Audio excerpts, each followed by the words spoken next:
Bonjour et bienvenue dans ce nouveau numéro de Transfert Afrique. On démarre. L'AC Milan a formulé une première offre pour le milieu de terrain franco-congolais Warren Bondo. Selon Foot Mercato, l'AC Milan aurait transmis une offre d'environ 2 millions d'euros pour s'attirer les services de Warren Bondo. L'AC Milan est fortement intéressé par le jeune milieu de terrain de Nancy, apparu à 14 reprises la saison dernière en Ligue 2, courtisé par le PSG en 2019. Le milieu de terrain n'avait pas pu rejoindre le club de la capitale d'accord avec Nancy. Sous contrat jusqu'en juin 2022, Warren Bondo doit déjà prendre une nouvelle décision.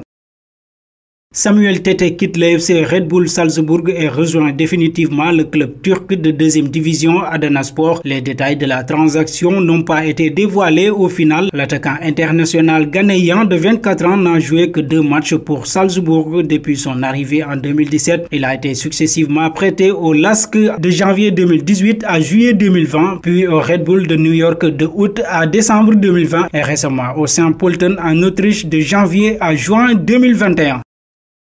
À présent, Emmanuel Agbadou pourrait quitter l'AS Open et prendre la direction de l'AD Alcorcón en D2 espagnol. Emmanuel Agbadou s'est rapidement imposé du côté d'Open sous contrat jusqu'en juin 2023. Selon Wallfoot, Emmanuel Agbadou serait proche d'une signature à l'AD Alcorcón, club de D2 espagnol inconnu à son arrivée. Il a rapidement fait parler sa vitesse et sa puissance. Toutefois, le joueur âgé de 24 ans ne serait pas chaud à l'idée de rejoindre l'AD Alcorcón. Il préférerait poursuivre sa progression à Open ou dans un club plus huppé.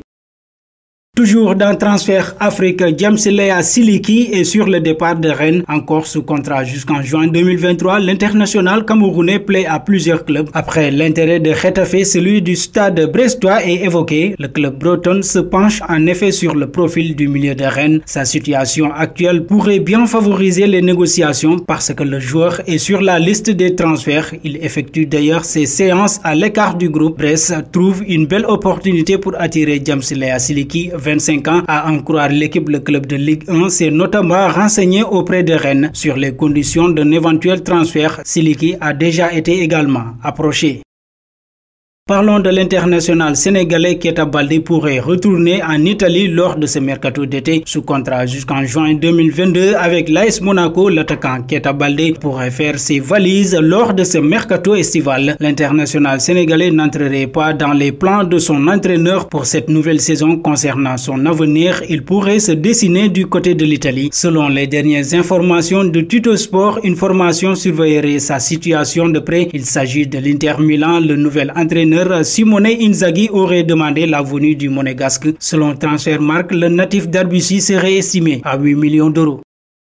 Et nous terminons le journal avec Moussa Dembélé, prêté à l'Atlético de Madrid la saison dernière. 0 but inscrit en 5 matchs de Liga. Moussa Dembélé, 24 ans, a fait son retour à l'Olympique lyonnais après avoir remporté la Liga, prêté avec une option d'achat de 33,5 millions d'euros. Dembélé va revenir à Lyon après un titre de champion, mais une mi-saison cauchemardesque avec très peu de temps de jeu. Résultat, les Colchoneros ne lèvent pas cette option d'achat et le buteur français revient à l'OL. Il va falloir se remettre au travail et intégrer l'effectif d'un nouvel entraîneur, Peter Bosz, arrivé cet été. Et voilà, amis chers téléspectateurs d'Afrique Sport TV, nous arrivons au terme de ce journal. Merci de nous avoir suivis, mais avant de vous quitter, vous pouvez donner vos avis en commentaire sur ces probables transferts.